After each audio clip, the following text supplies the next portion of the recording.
is brought to you by Head Start Basketball. Our focus is always on us more than it is about our opponents. We want to make sure that our guys are confident in what we do more than we want to talk to them about another team or their personnel, just so that they know it's still that mindset of control what you can control. Will Pope has been the boys basketball head coach at Papillion LaVista High School since 2022. Prior to that, he spent 5 years as an assistant boys basketball coach at Skutt Catholic High School.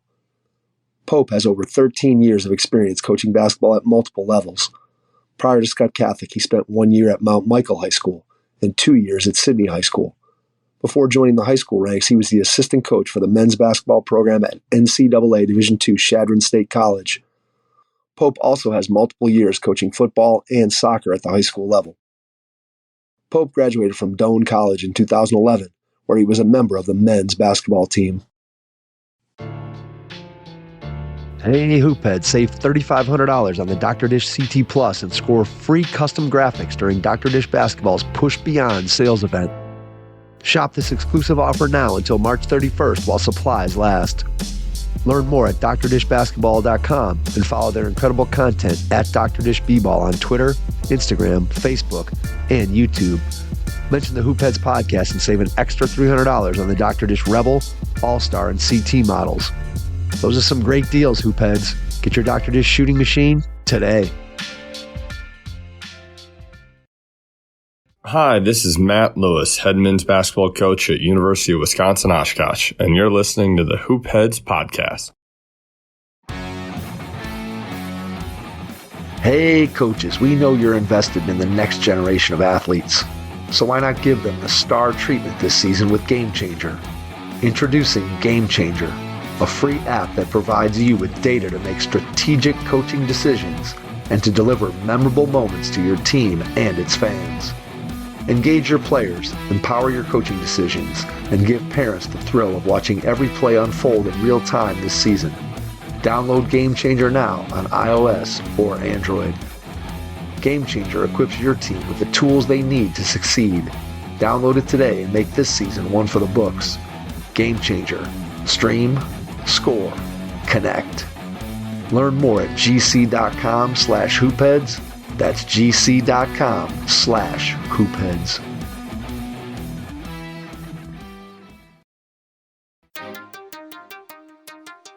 Prepare like the pros with the all-new Fast Draw and Fast Scout. Fast Draw has been the #1 play diagramming software for coaches for years. You'll quickly see why Fast Model Sports has the most compelling and intuitive basketball software out there. For a limited time, Fast Model is offering Hoopheads listeners 15% off Fast Draw and Fast Scout. Just use the code HHP15 at checkout to grab your discount, and you'll be on your way to more efficient game prep and improved communication with your team.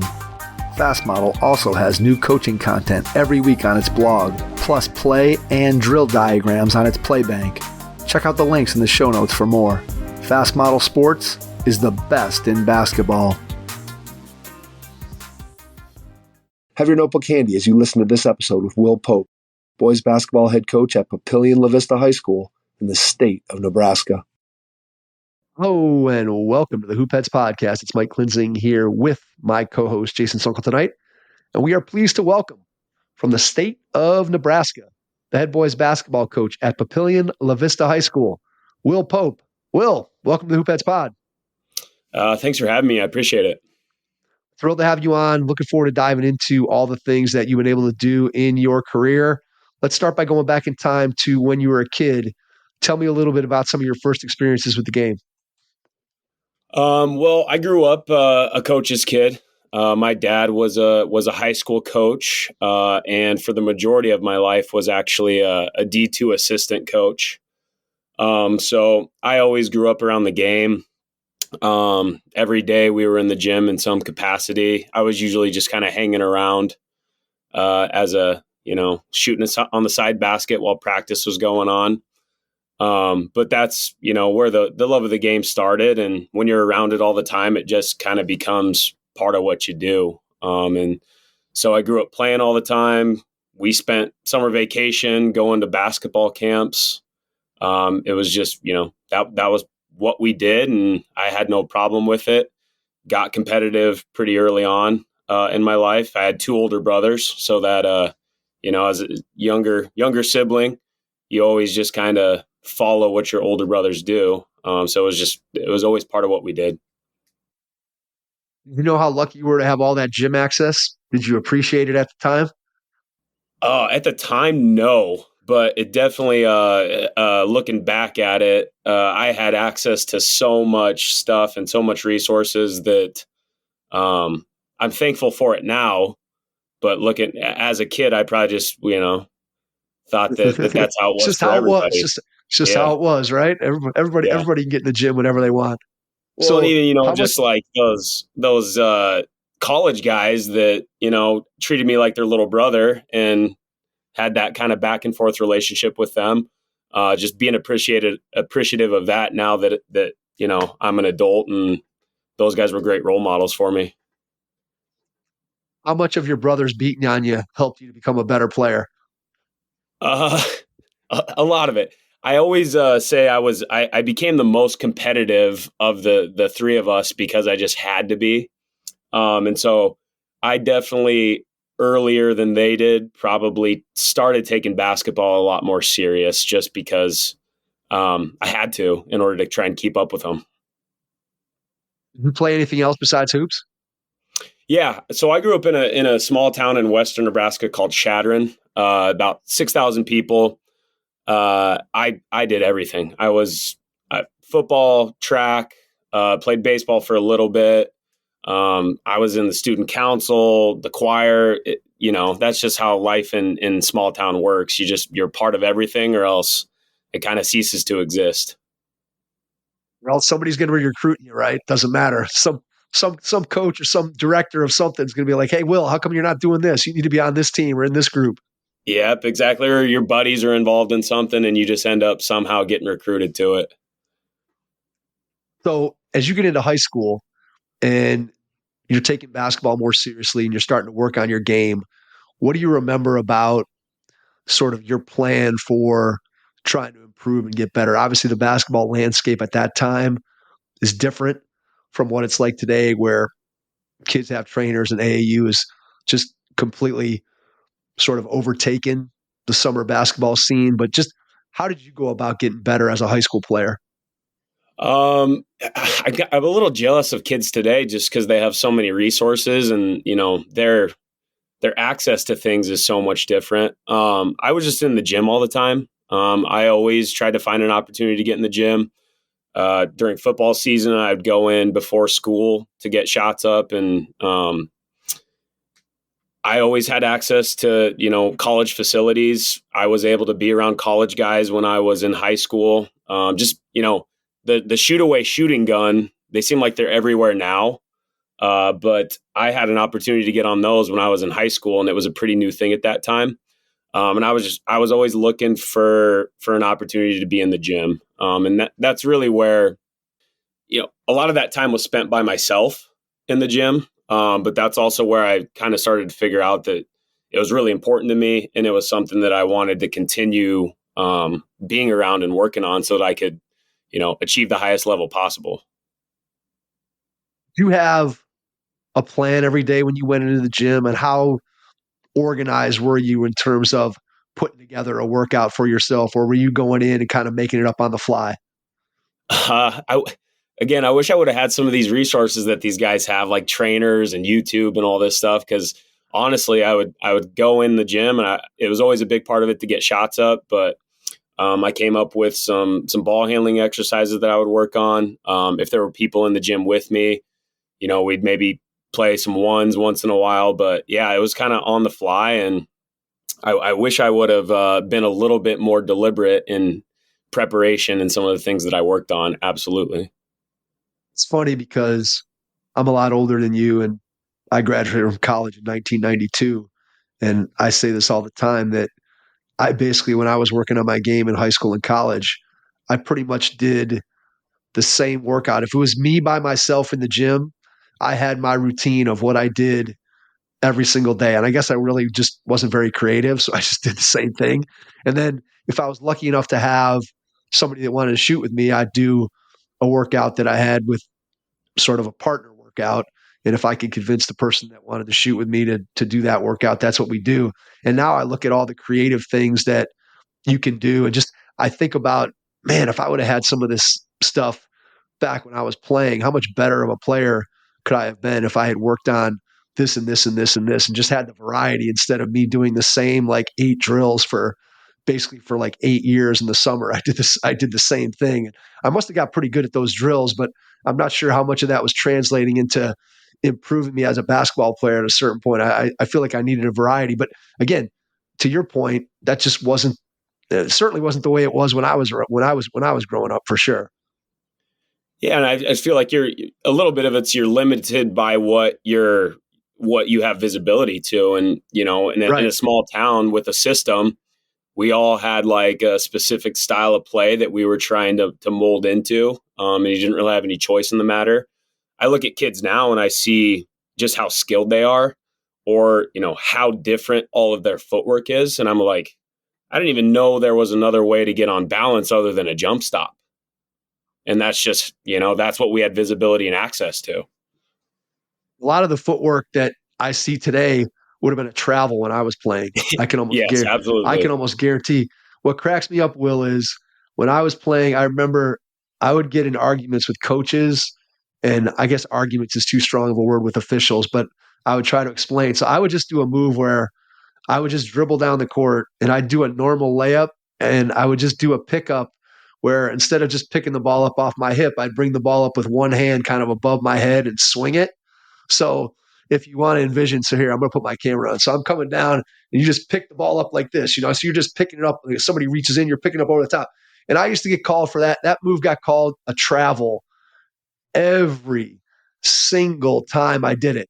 And I would explain to the ref, like, my feet are doing the exact same thing. It doesn't matter what I'm doing with the ball up above. It doesn't matter if that ball is above my head or if it's at my waist. It's still the same move.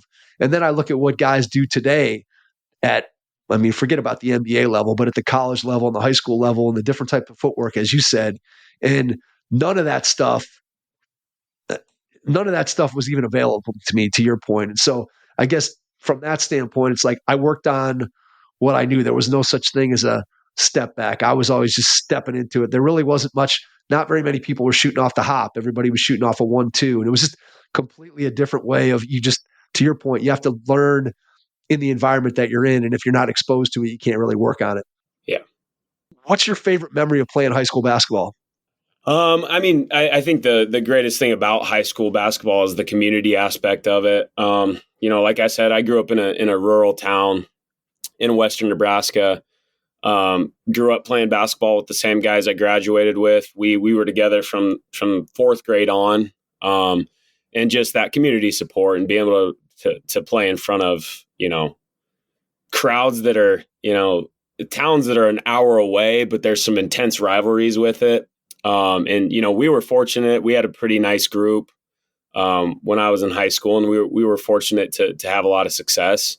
And just to experience that with the same group of guys the whole time, it's a little bit, the culture of basketball is changing a little bit in that regard where, especially in a bigger place like Omaha, where I coach now, some of these guys are coming into high school and they've never played together before that, or you get kids that are going from place to place every year, and it's just a different experience for them. And so I am very grateful that those are the memories I have from growing up playing high school basketball. Yeah, I think that community part of it is something that it's completely underestimated in terms of how much high school basketball means in some communities. And as you said, one of the things that I think is cool is when you are in a community where you know who those kids are that are going to be part of your team, whether that's the baseball team, the football team, the basketball team, to have grown up with those kids and to be able to experience it and kind of go through that whole thing with them. To me, that's something that's really special. And I think in a lot of places, unfortunately, around the country, because of the way kids jump schools and sort of that AAU culture of switching and looking for the grass being greener on the other side, you don't see that nearly as much as I think you did 15, 20 years ago, where I always tell people, like, when I was growing up, I knew who my high school teammates were going to be back in the 4th or 5th grade. I mean, there's pictures of us playing in a community travel program. It's basically the same team. You could take the varsity picture and the picture from 4th grade, and it's almost the same kids. And the ones who didn't end up on the basketball team, those are the kids who ended up being the best football players or the best baseball players or whatever it is. And now it feels like you can go from one year to the next just within a high school team, and it's completely different because guys are going all over the place. And I don't know how much of that you see in Nebraska, but we definitely see it here in Cleveland, Ohio. Yeah, I mean, I think it's part of things everywhere. At Papio, we're pretty fortunate that we still have a lot of multi-sport athletes too.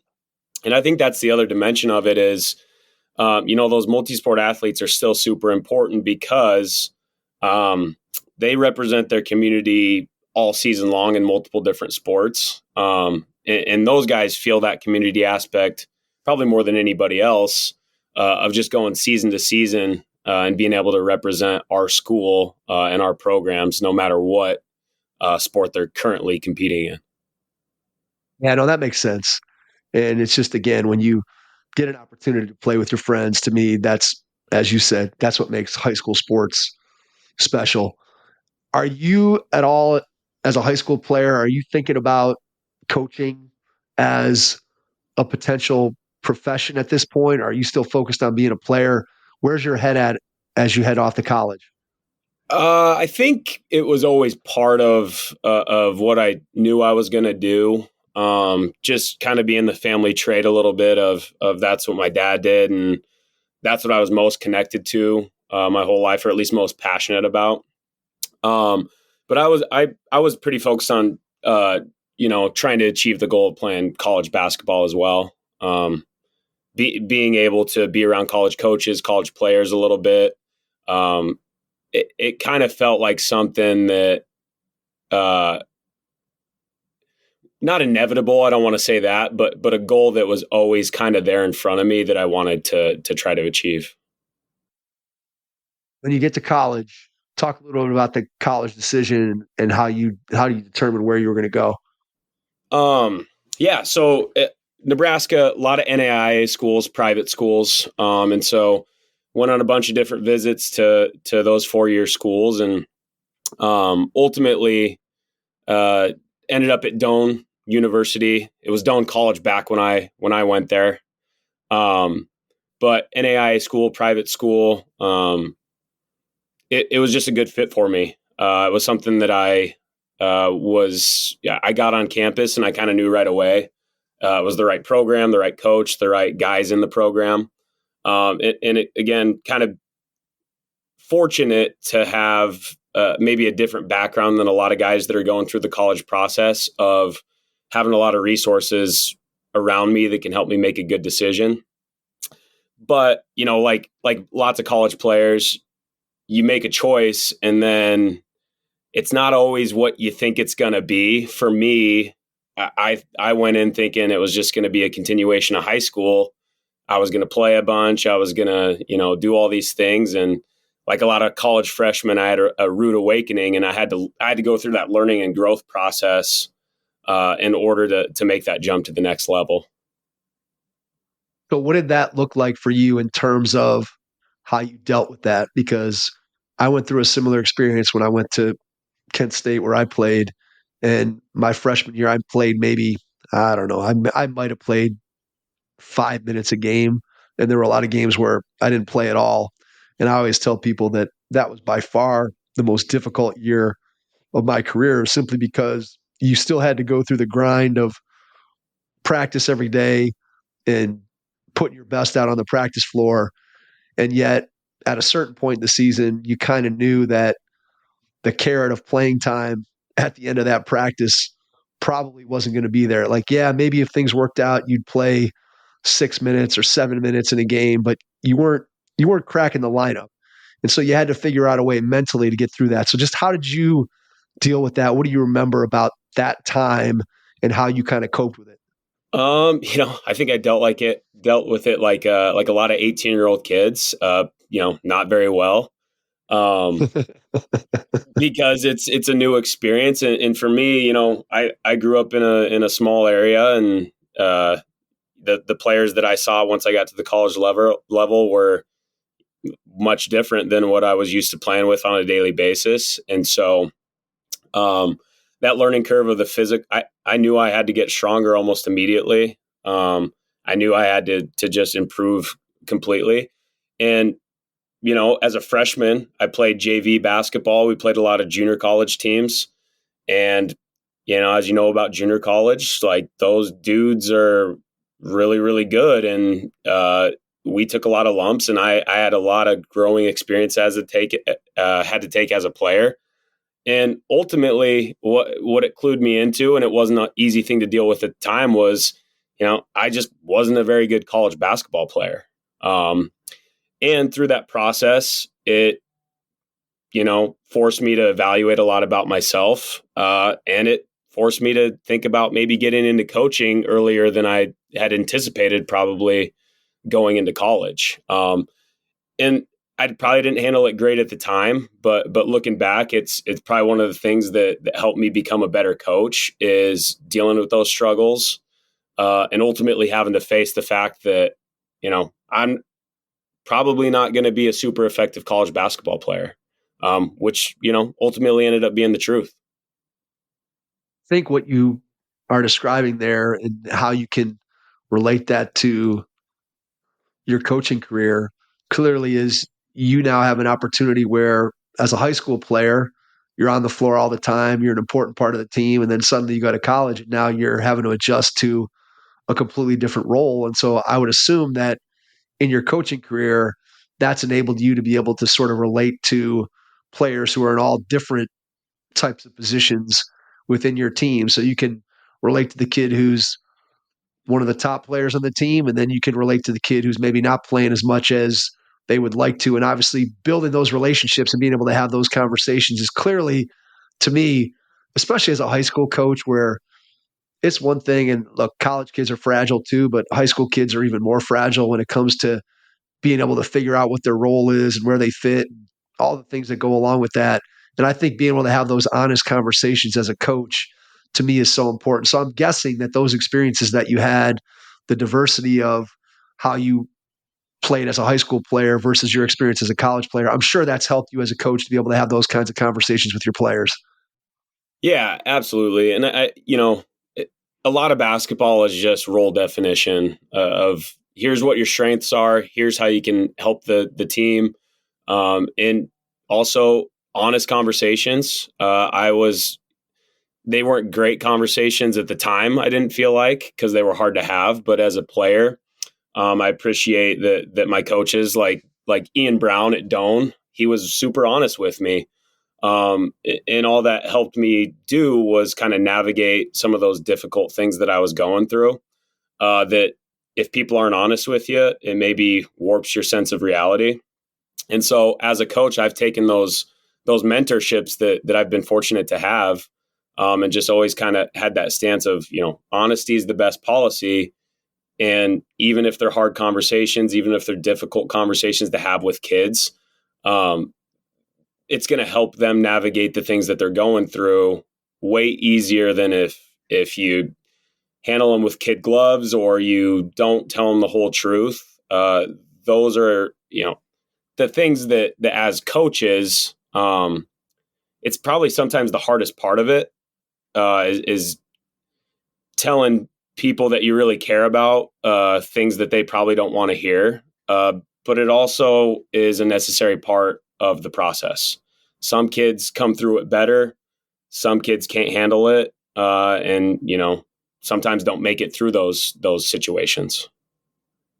Ultimately, though, no matter what happens, whether the outcome is positive or negative, I still feel like the outcome, by telling the truth up front in the moment, right when that conversation needs to be had, is better than the result when you drag it out. And as you said, you kind of tell half truths and put kid gloves on it.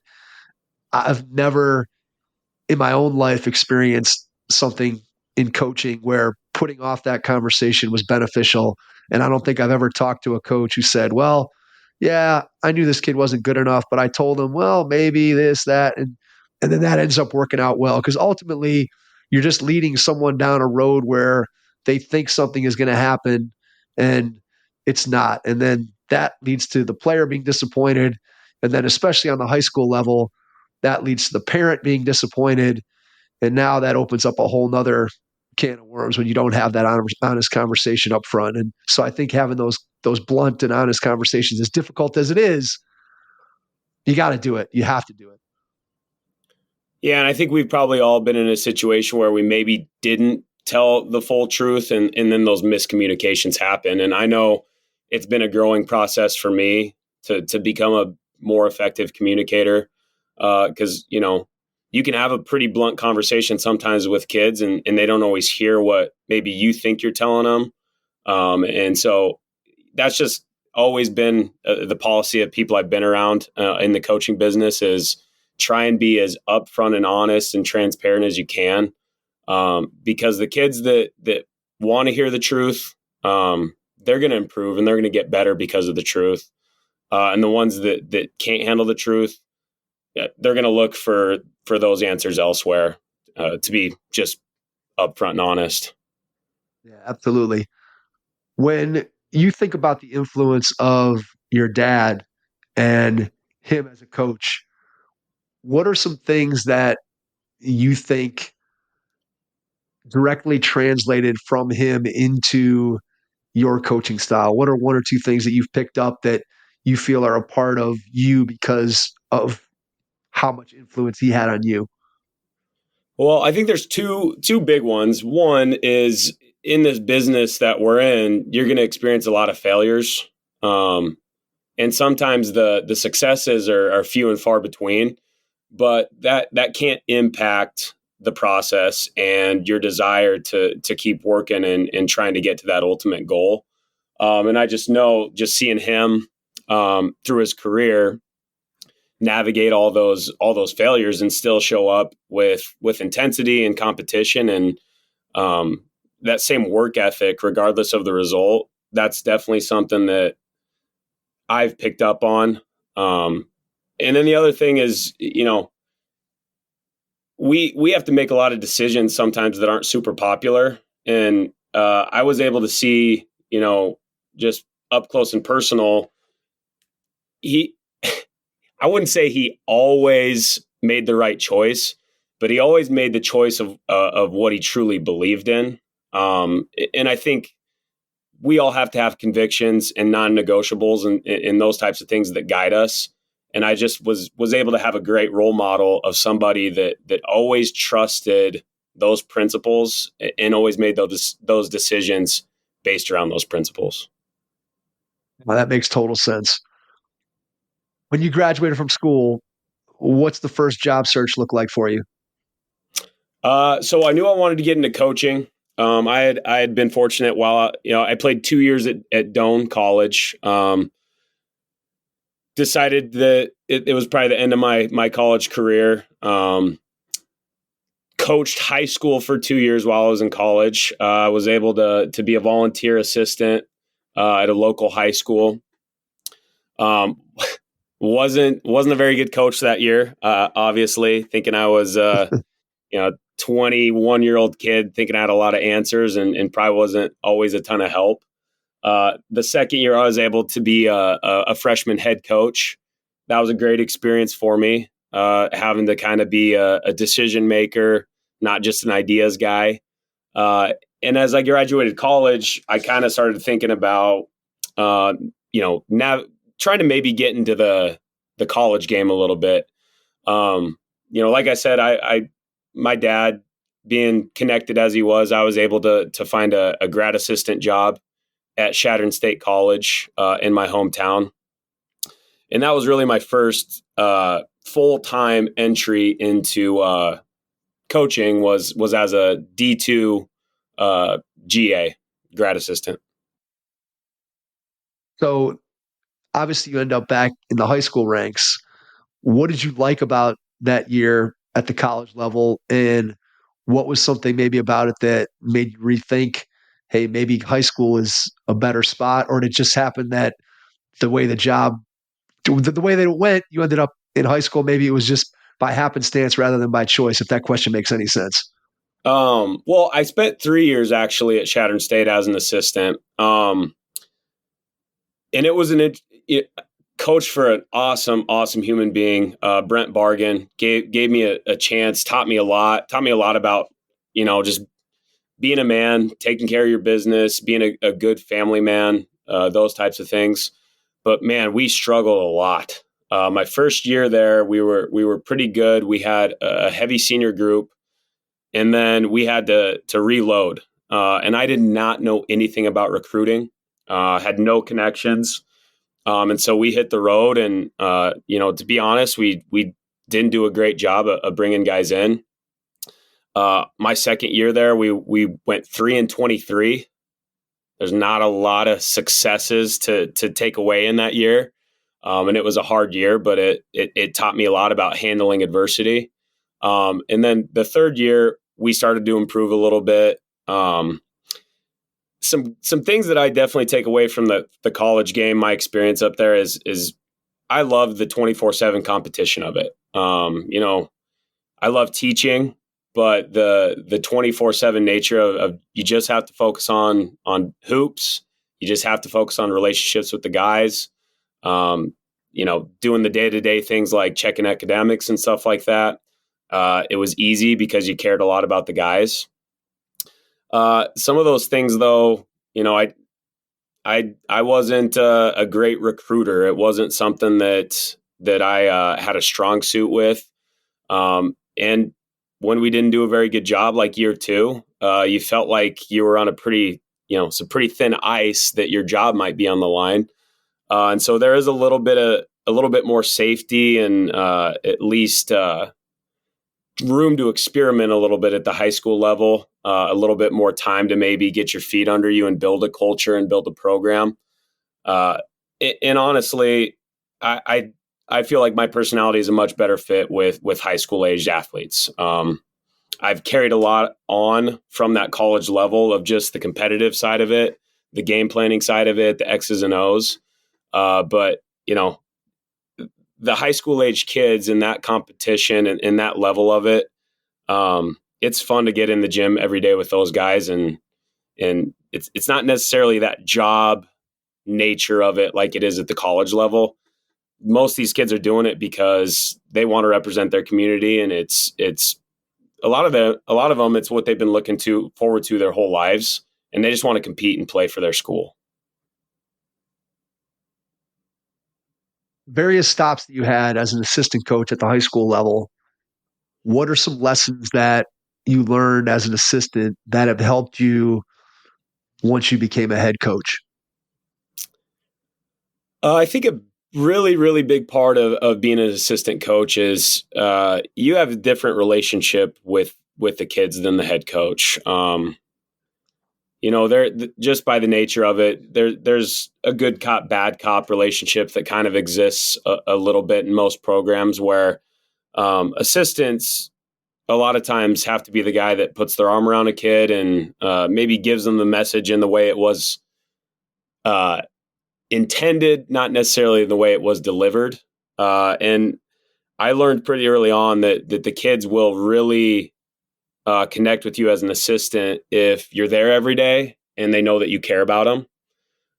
The other things that I took away is I was fortunate to work for some really, really good head coaches that gave me ownership over a lot of things and allowed me to run drills, to help with the practice plan, to do a scout, to break down film. And it showed me a couple of things. One, it helped me kind of find my voice as a coach and maybe how to deliver things in a way that's effective. But two, it also helped me understand that when you become a head coach, you gotta give your assistants ownership over things, because that's ultimately what makes it fun as an assistant, is to actually get to coach. And so the fact that I was able to have those experiences definitely made me a better coach, made me more intentional about the things I was doing. And definitely those mentors gave me a lot of responsibilities that made me want to continue coaching. So when you get that head coaching job, was it then easier or harder than you thought to delegate that type of, I don't know if freedom's the right word, but responsibility to your assistants? I was, my previous job before I became a head coach, I was very, very fortunate to work with a really good friend, a really, really good coach, Kyle Juergens at Skutt Catholic High School. He gave me a lot of responsibility, and I think that definitely prepared me to be a head coach as well as one could be. But his willingness to be able to do that showed me just that trust was really important to me. It's not always easy to hand over things because it's your program, and at the end of the day, you are responsible for everything that's involved in the program. And I don't think it's a situation where you just freely give over all the responsibilities and split them up. But I do think as a head coach, you have to recognize what the strengths of your staff are and give and take and make sure that people do have the opportunities to show their strengths. And not just that, but to put your assistants in situations where they can get better at the things that you need them to get better at. And it's not always easy, but I've always been a believer in coaching that you got to give a little bit away in order to get to where you want to get to. And if you're going to control every aspect of the program, that doesn't really do justice to the fact that you have a lot of people that are working with you with the same goals that might have different ideas of how to get those goals accomplished. What's interesting is that I've talked to a bunch of different coaches, obviously, on the podcast, and this has been something that we've talked about before, where a lot of coaches feel like when they first got their head coaching job, right, and they're young and they're full of energy and they don't really necessarily know 100% what they're doing as a head coach, that they kind of want to have control over everything, and delegating is really difficult because, as you said, you know that ultimately it's your name that's on the program, and regardless of whatever else is going on or whoever else did what or did this, ultimately it comes back to you. And yet so many coaches have told me that the longer I've been in the job, the more I delegate to other people, and not necessarily that it's the less I do, but it's just I'm giving more responsibility to more people, and that frees me up to focus either on the things that I'm best at, or focuses, gives me an opportunity to sort of act as the CEO of the program, where I'm not hands-on in every single thing. I've delegated it. I've taught the person that I've delegated to how to do it right. That person has added their own flair and ability to it. And now, because I've let everybody use their strengths, our program is even better. And I think that's what I hear you saying, is that you have to utilize the people that you brought in to be part of your staff and part of your program. And when you do that, ultimately everybody brings their strengths to the table, and that's what makes your program stronger. I think that's what I hear you saying. Is that right? Yeah, absolutely. I mean, we all have strengths and weaknesses, or even what we perceive to be our strengths and weaknesses. And I just, like I said, as an assistant, I had experiences where didn't feel like you had very much say or control over or what the decisions were being made, or the style of play, or the specials, or what happens in practice. And I look back on those things as, those weren't necessarily super enjoyable coaching experiences because you didn't really feel like you had a voice. And I would never want any coaches in our program to feel like that's how things are run. And now, do I have non-negotiables of this is how we're going to do certain things? Absolutely. But there's more than one way to skin a cat, and people have strengths and weaknesses that I don't have. And I think it's in this business of coaching, you definitely want to surround yourself with people that you can lean on one another when things are rough, but also if someone's got a strength, let them use that strength as long as it fits in with what you're trying to accomplish and the way that you're trying to get things done.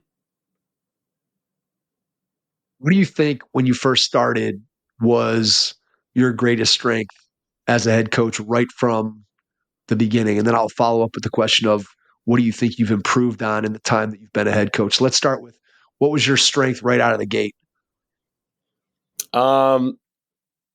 Honestly, probably organization of having a plan every day, every week of what we needed to step in the gym and trying to get done.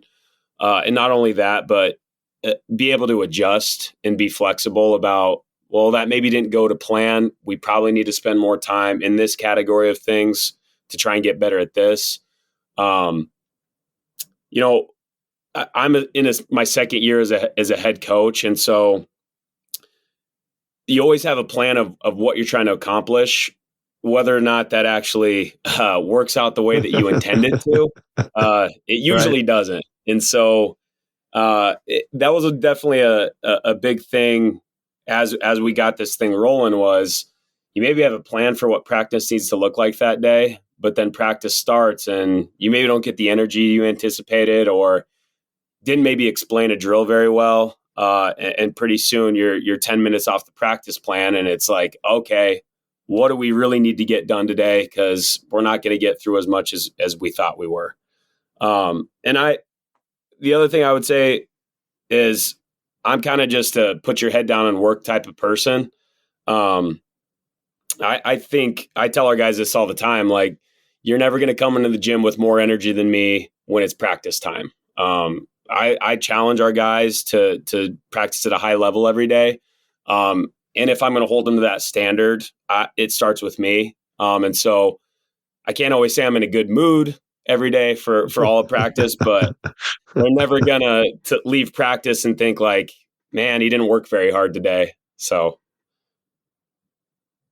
that makes sense. All right. What's something that you feel like over the time that you've had the job that you've gotten better at? Something that when you first got the job, you're like, ooh, man, I gotta really start working on this, or I got to get better at it. Does anything fit that bill?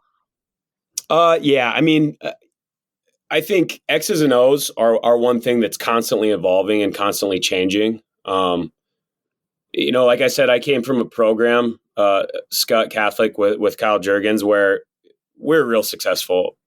I was there for 5 years. We played for 3 state championships. We won one of them. We were in the mix every single year, winning 20 games. And the system that he had is something we kind of manipulated things as time went on. And it evolved and it changed depending on the personnel, depending on the skill level. And through that, it's a system that I really believe in. But it wasn't just, you can't just copy and paste. Things don't work that way. And so even within our first year at Papio, we manipulated and we changed things and we had to do some things that fit our personnel. And a lot of times things that maybe worked with one group don't work with the next group.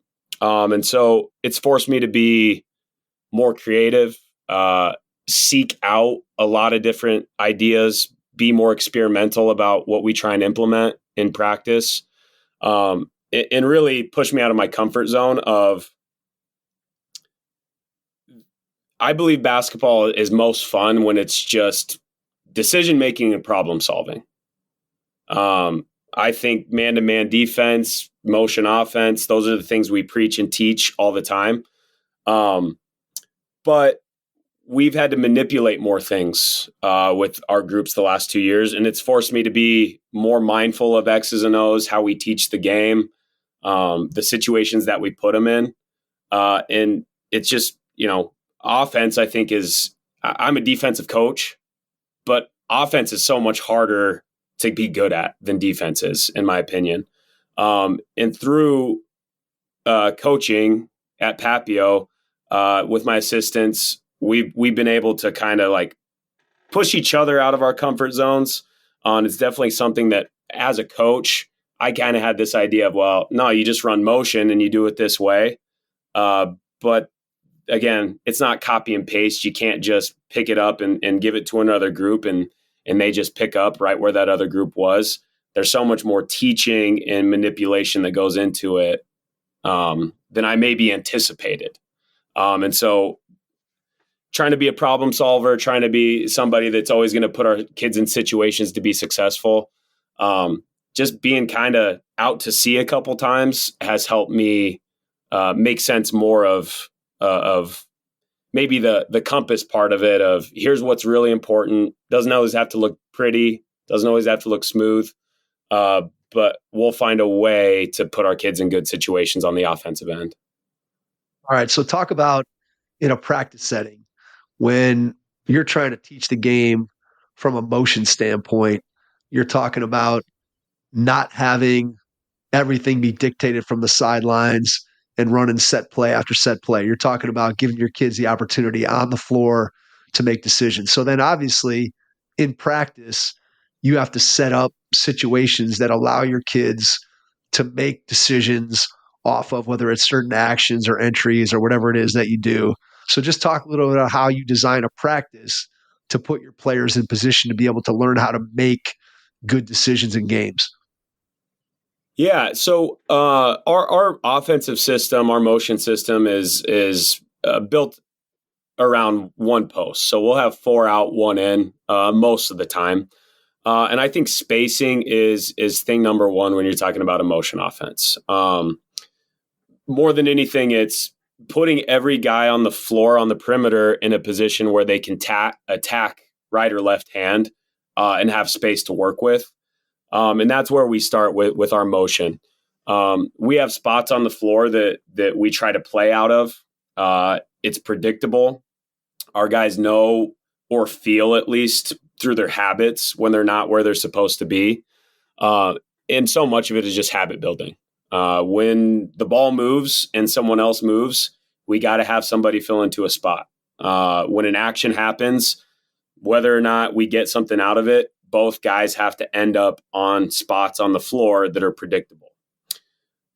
We do a lot of away actions. At the end of the day, though, what makes our motion offense effective is when we actually screw up our spacing completely and we create double gaps on the court. We teach our guys those habits of being in the right spot and having 4 guys in their spots. But every once in a while, you have to do a cut that creates more space than the defense is used to.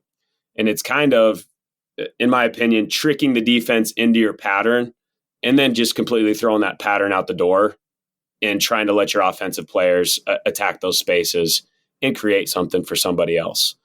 Modern basketball, a lot of it's about layups and threes.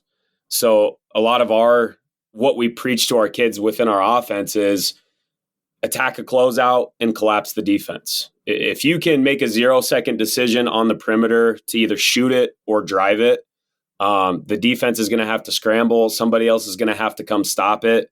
And then that guy with the ball gets to make a play for somebody else. And so we talk a lot about sharing the basketball and getting the thing moving, but you also need skilled players that can win a one-on-one matchup within a motion offense because, like I said, I think decision-based basketball is the most fun basketball to play, where it's not being manipulated necessarily by coaches, but you get to read your defender, you get to read your defense, and you get to take advantage of whatever decisions they make.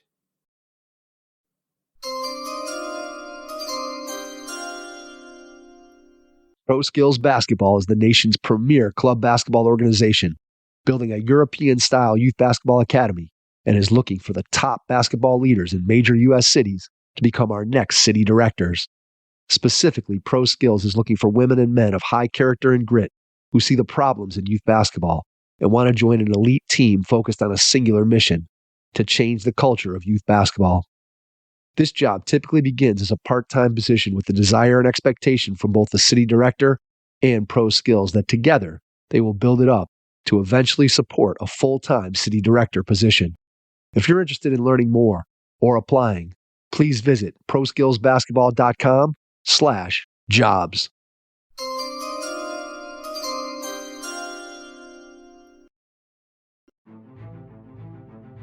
Hey coaches, excited to talk about Coach's Mirror from Teams of Men.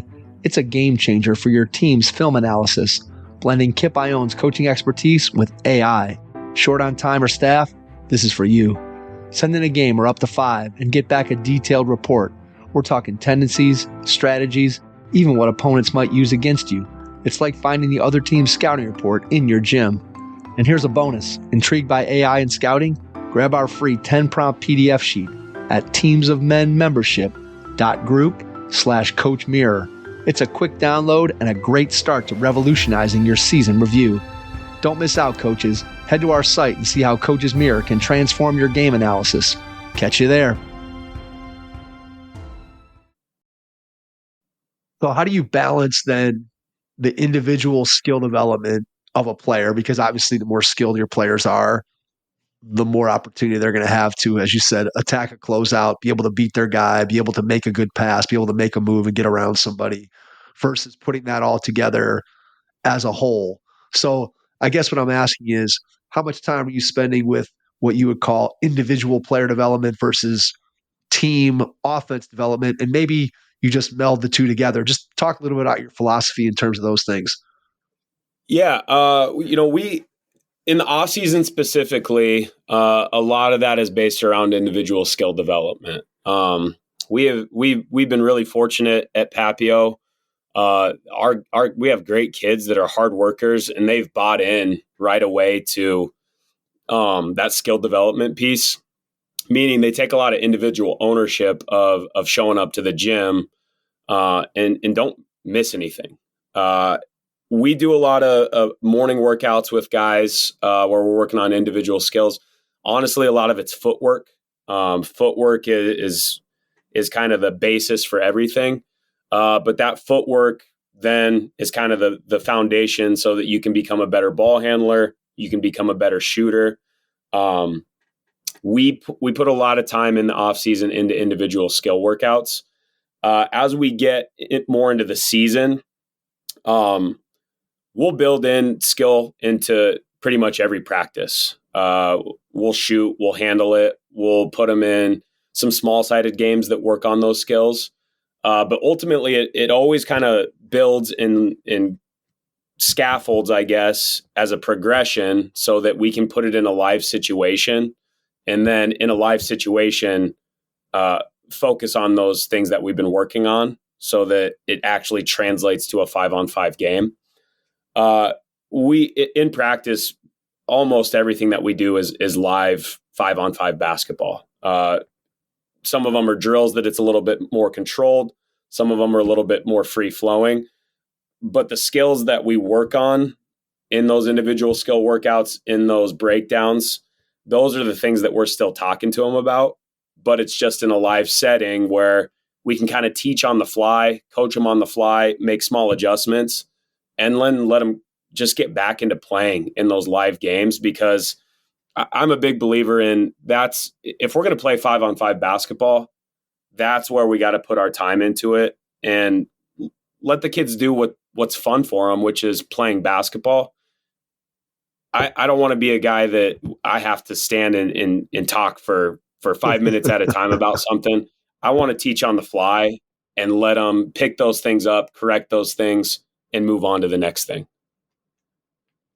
In designing and planning your practices, do you have a set flow that you like to put into the practice? In other words, do you start out with some shooting and then go to offense and then go to defensive breakdown and then special situations, and then, or is it kind of just based on day to day?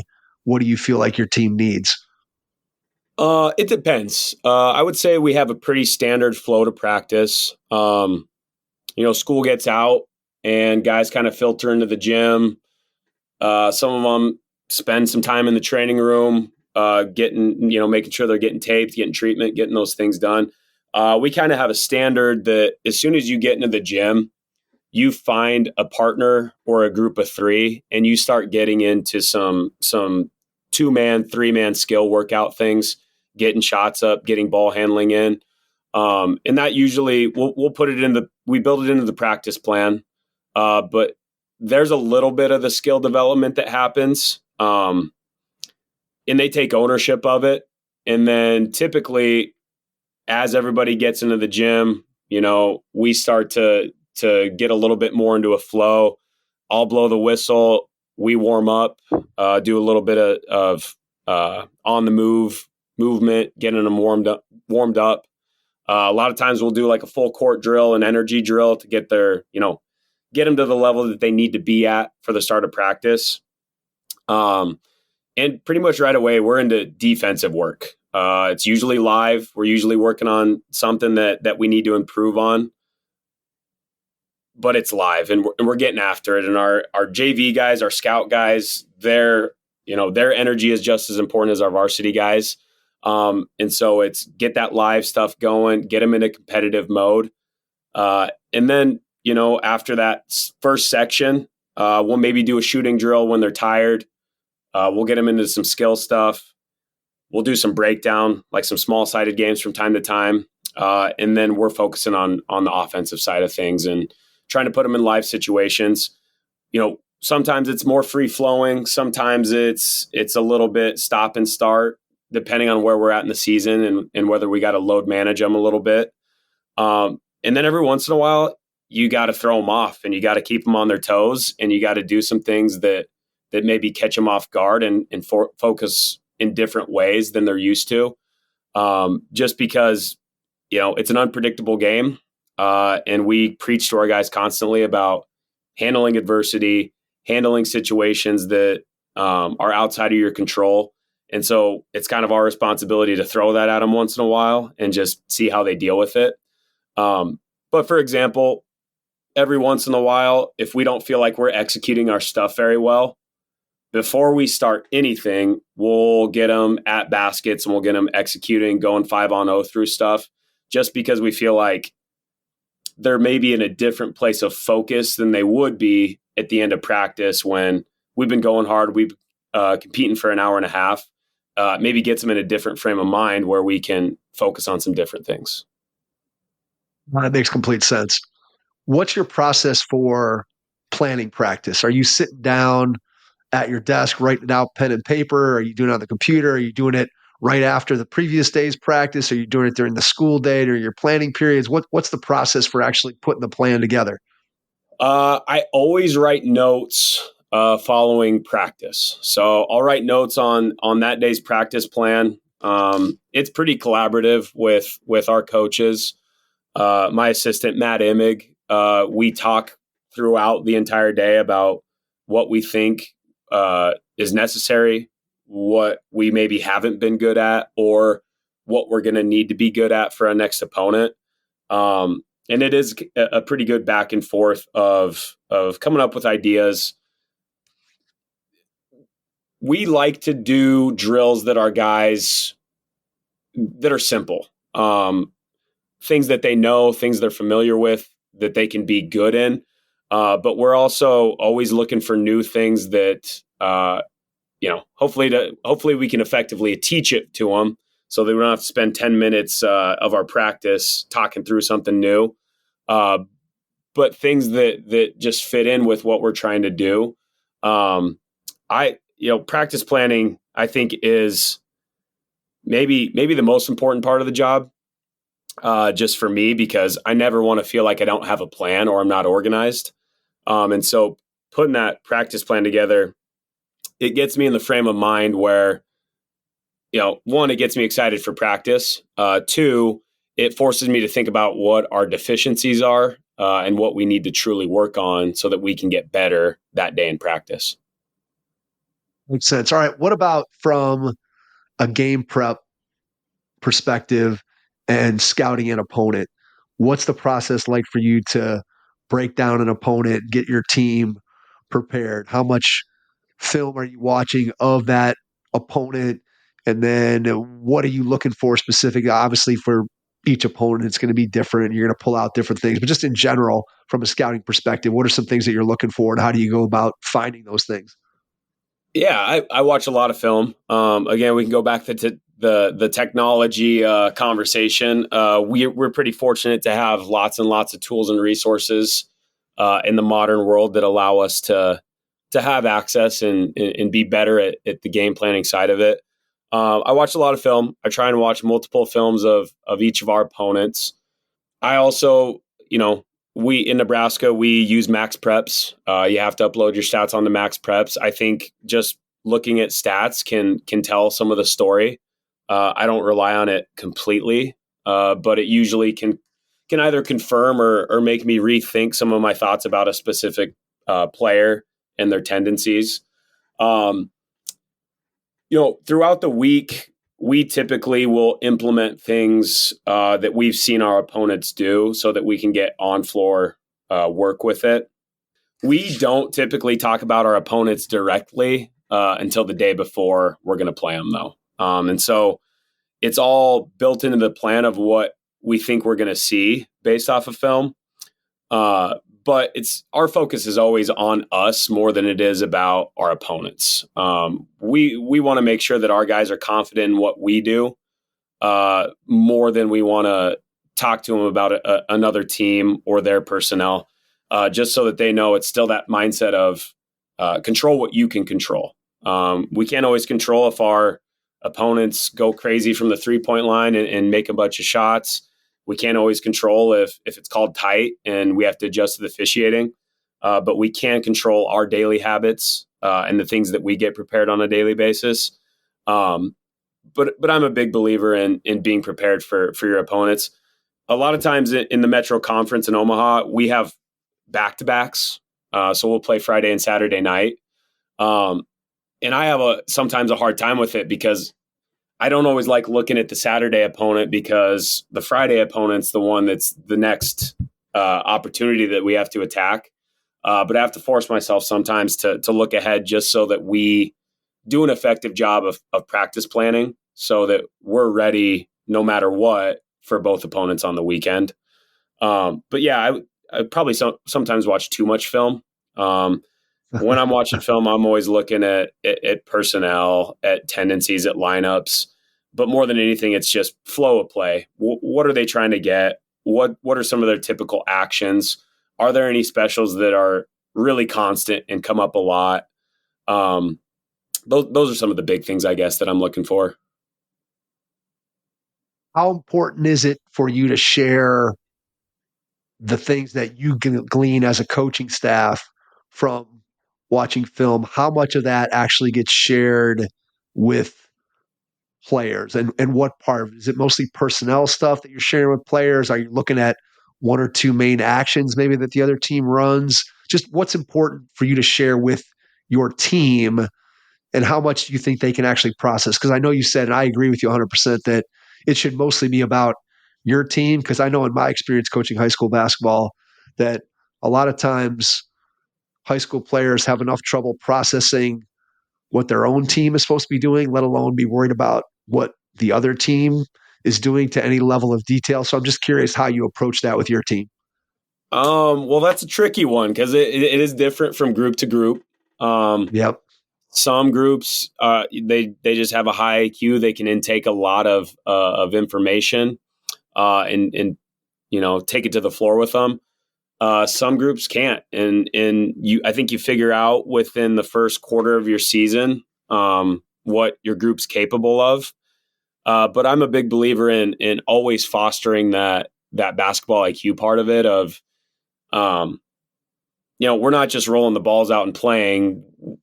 We want to have a plan for how we're going to beat anybody that we're going to play. And that scouting report and that film part of it's important. We'll watch film with our guys. A lot of times we try and watch us first and then, talk about the things that we've done well, what needs to get better. I think they have an easier time understanding that part of it sometimes. A lot of times when we get in the film room with them, getting prepared for an opponent, we'll focus on personnel. What their tendencies are, what shots they're trying to get, and then just some common actions that we see out of them. More than anything, I think at the high school level, especially in Omaha, there's just a diversity of playing styles. If a team is really, really good in transition, we're going to show them how fast they play in transition and why it's important that we can get them stopped. If they're a really good half-court team, we're going to show them some of their really, really good possessions and how they're able to manipulate defenses just so that they have some reference for what we're talking about on the court with them. When we talk about this team's really good, they're really patient in the half court. They set tons of actions, tons of movement. We want them to actually see it so that they have some understanding of what we think we're going to see. But I would say, from my experience, the more simple you can make it, the better. Most groups can't handle too much complexity with game planning. Yeah, it makes sense. And I think for you as a coaching staff, right, obviously you can take and you can learn things from the film that are important for you to understand so that you can make adjustments in games and know what you're going to see in certain situations.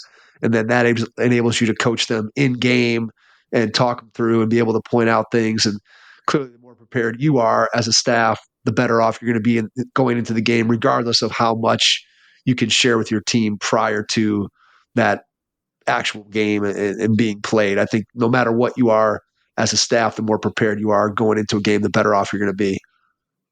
Yeah, and I would say it like everything, it's a collaborative process with us. It's kind of like, okay, who'd you watch? Who'd you watch and play? What'd you see? Sometimes the conversation's as simple as, who can our big guy, who can our post guard? Because they run a 5-out system. They don't have a big on the court. We're still going to play our big guy.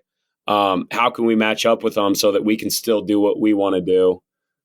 Some of those collaborative things, that's the fun part of it, honestly, as a coach, is trying to find any advantage that you can in order to give your kids the best chance possible.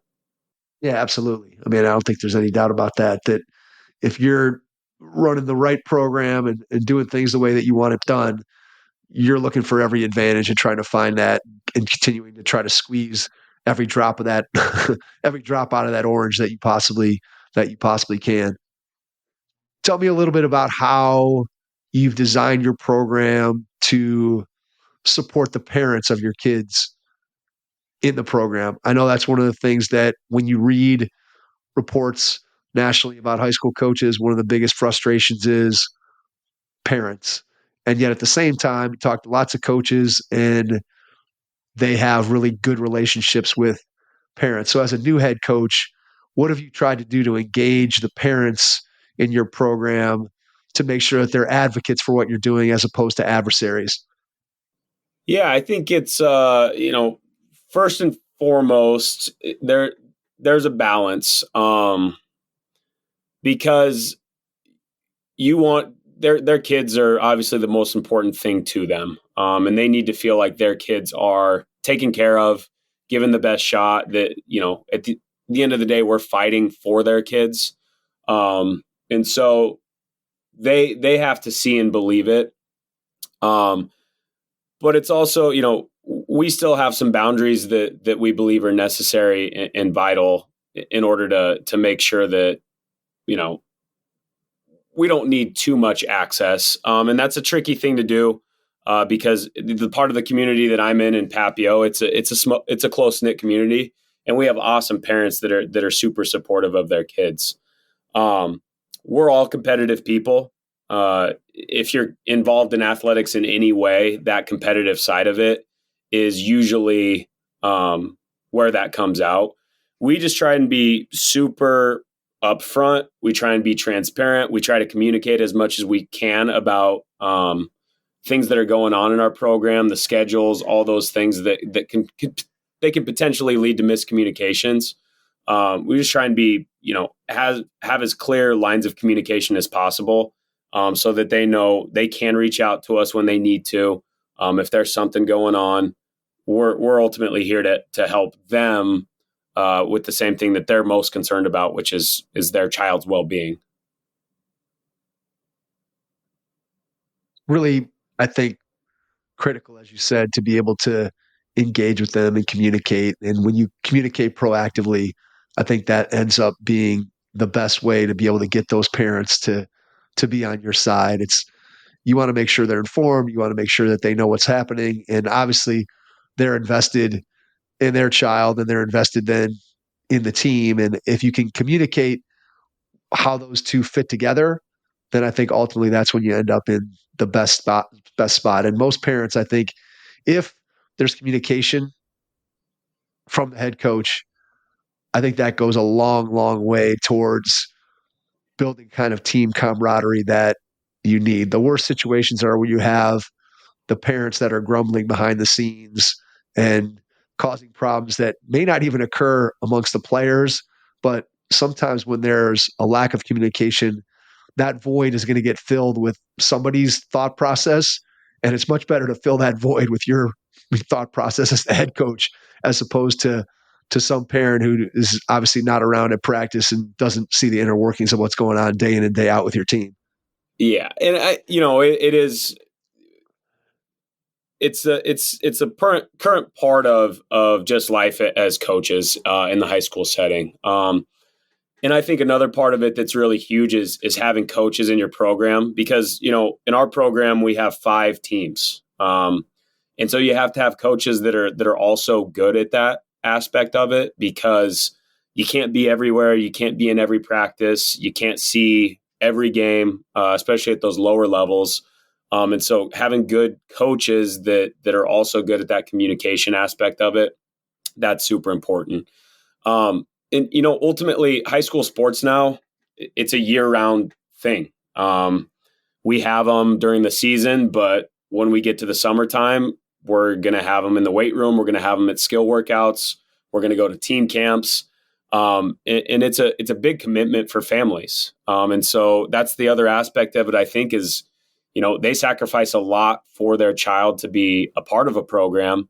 And so it's always our goal to give that child, all of our athletes, all the opportunities available to them, so that they can do what they love doing. I agree. I mean, I think that when parents see that you're invested and that you're putting in all that time in season, off season, that goes, again, a long way towards getting people to buy into what it is that you're doing. To me, that's those two things: communication and just putting the time in, for lack of a better way of saying it. To me, I think those are two big things when it comes to when you hear complaints from parents about programs at any level. I think a lot of times it comes down to, is there communication, and is there the level of dedication that is required? Look, one thing I've said over and over again is the bar for what you need to do as a high school coach in terms of the amount of time that you have to put in, just to be average, the amount of time that you have to put in today compared to 15 or 20 years ago is off the charts. And then when you talk about, if you want to be the best, if you want to be a great program, you're talking about even more time. And a lot of that time, clearly, I think most coaches during the season are putting in the time. I think sometimes it comes down to what happens in the off season. So tell me a little bit about your off season program with your kids and kind of what you do and your philosophy there. We do have a lot of multi-sport kids. And so, our season got over last week, and pretty much right away, a decent chunk of our guys are moving into spring sports. And so they don't have a ton of time off. For the kids that aren't that aren't multi-sport kids, that are just basketball or maybe aren't in a spring sport, we'll give them a couple weeks off. But the weight room is really important to our program. We need to get bigger. We need to get stronger, like a lot of programs out there. And we think that that's a pretty vital part of the process that sometimes doesn't get talked about with all sports, is that commitment to the weight room. We'll spend most of the spring, about a 6-week strength program with our strength coaches, where we'll be in the weight room 4 times a day after school with those kids. On top of that, we get them in the gym for individual workouts. Those are pretty short in the morning, usually about 30 minutes. We try and get them in and out. I'm a believer in putting in the time, but I'm also a believer in that. Use that time wisely, and get in the gym for 30 minutes 3 times a week. And that consistency, that pays off over the long term. As we get into summer, the summer part of it is super important. It's kind of the season light where we'll have a team camp for our high school kids. That's kind of like tryout week. The practice plans are built to instill the foundational concepts in our program and start to get them back in the groove of where we need them, because we'll go play some competitive things in the summer. We'll go to some showcases, some team camps. We like to set up a couple days where we'll have teams come to our gym and do some scrimmages. And the biggest thing there is just compete. Summer basketball isn't always super structured. Sometimes it's not real pretty, but it doesn't matter what we're doing. We're trying to compete. We're trying to win. And that mentality really starts to grow in the summer. As we get to July, that's kind of when AAU picks up, at least in Nebraska. June's kind of reserved for high school coaches. In July, we kind of let them go, go play for somebody else, go play a different way, maybe even. As long as you're doing things that are important to our program, like, being tough, competing, being a good teammate.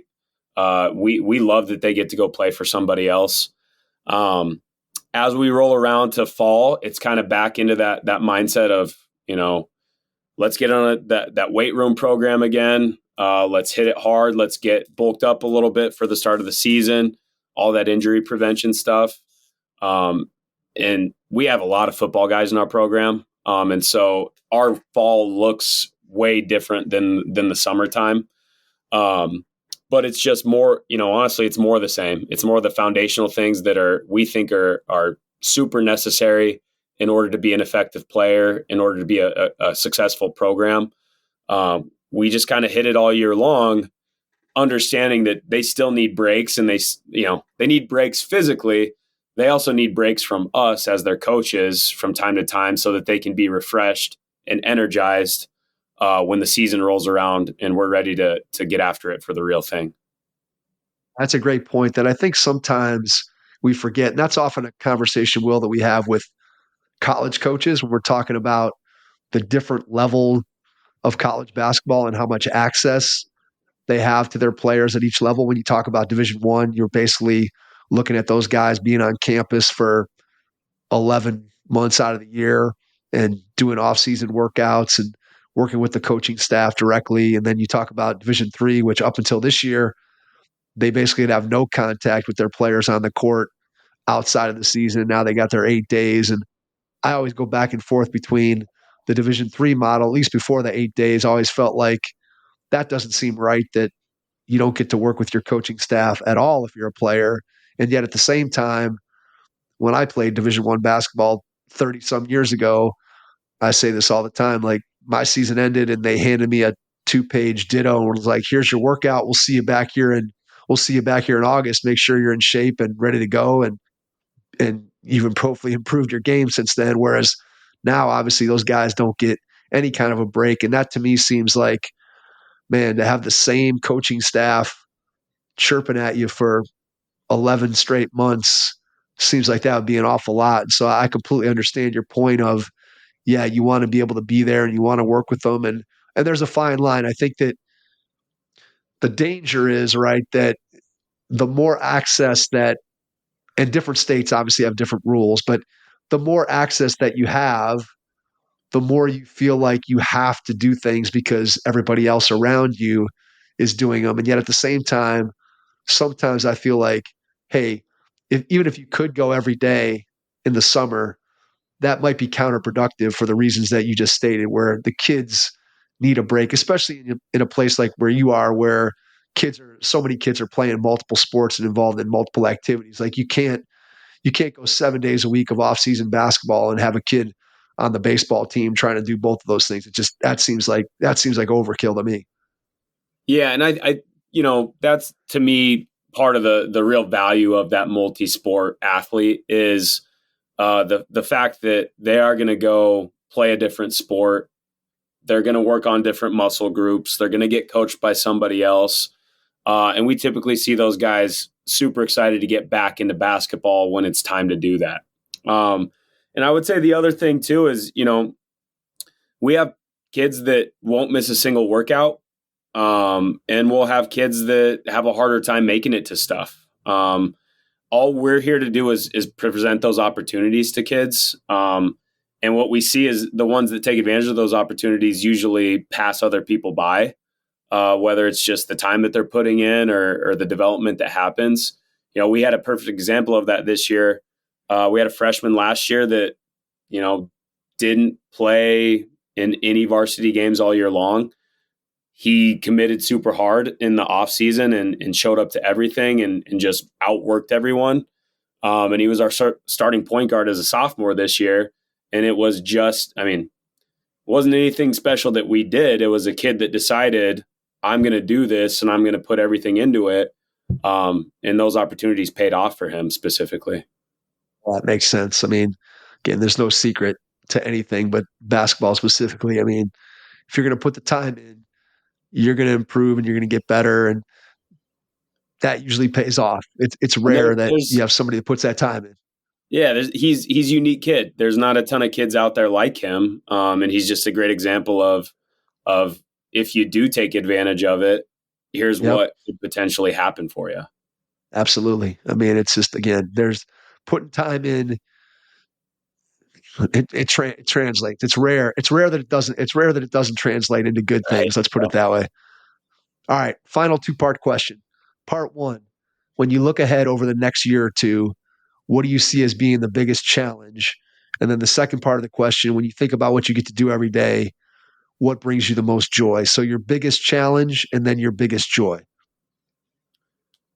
Oh, biggest challenge. Something that we've worked really, really hard to try and instill, and it's not an easy thing to instill, is that winning mindset of,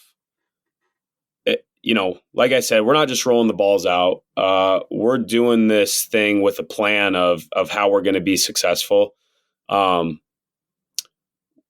think there's a really important belief of winning that anytime you step out against somebody, what is going to allow you to be successful. And a lot of times those are simple things. It's, the competing part of it. It's the toughness part of it. It's the problem solving part of it, handling adversity. But with that mindset of, if we do those things, we're going to win. It's going to be hard. We're going to have to figure out how to navigate some things together as a group. But if we do, we're going to win. We are still, I hate to say that we're like changing the culture, because I don't necessarily think that's true. I think that's a buzz word or a buzz phrase that gets thrown around a lot. I think we are working with a generation of kids that have grown up in AAU basketball, where there's always a game, there's always another tournament. Winning and losing is kind of inconsequential.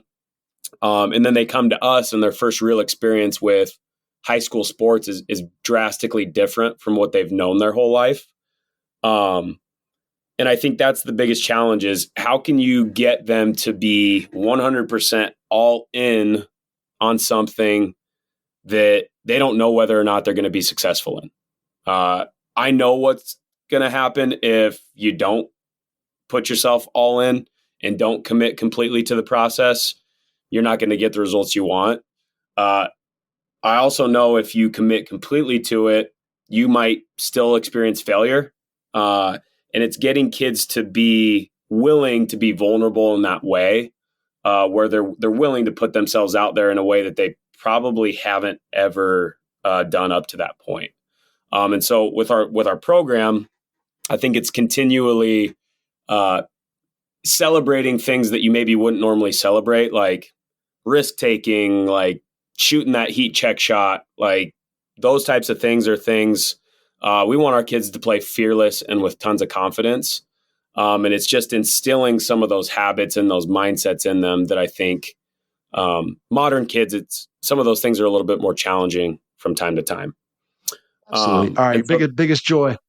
Biggest joy. I think it would probably be something that this is echoed by lots of coaches is the fact that we get to work with young people every day that look up to us, that respect us, that we're getting to teach them a lot of things outside of athletics, just, how to experience some of those things, like I talked about, like adversity or challenges that they might experience.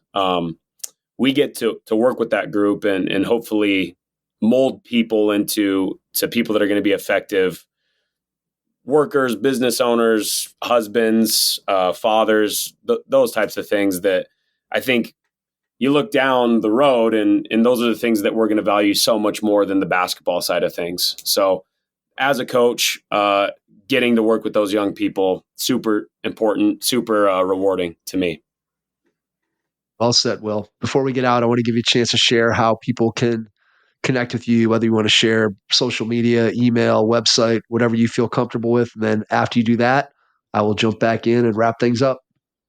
I'm not an awesome social media guy by any means. You can find the Papillion LaVista basketball Twitter account at PLHS Hoops.